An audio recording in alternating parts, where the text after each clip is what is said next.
Nagsagawa ng clearing operation sa mga kawani ng Philippine Coast Guard para maiwasan ang pag-aantala ng tulong para sa Masbate. Kasunod ng iniwang pinsala ng Bagyong Opong. Yan ang ulat ni Connie Kalipay ng Philippine News Agency.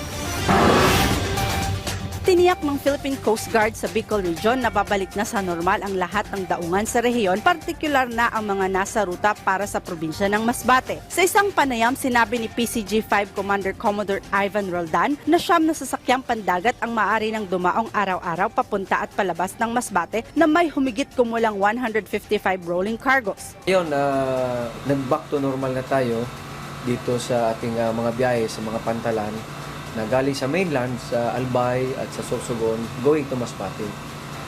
Sa ngayon ay tuloy-tuloy na yung ating pagbibigay ng serbisyo ng ating mga pantalan dito sa Masbate, vice versa. Kaya sa ngayon, ang inaasikaso namin ngayon ay hindi mag-congest itong mga pasahero at itong mga rolling cargos, lalo na dito sa mainland, sa Albay, dyan sa Piluran at sa Pilar.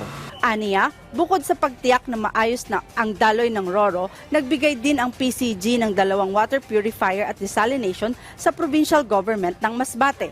Tayo ay nagpapasalamat sa ating mahal na komandante, si Admiral Ronnie Heliel Gaban, sapagkat naisipan niya na ipadala kaagad itong water purifier and desalinator na nakita niya na kaagarang kailangan dito sa lugar nito. At ito'y binanggit ko kaagad kay Governor Richard Ko. At sobrang pasasalamat pa po niya at inasa niya na magkaroon pa ito ng karagdagan.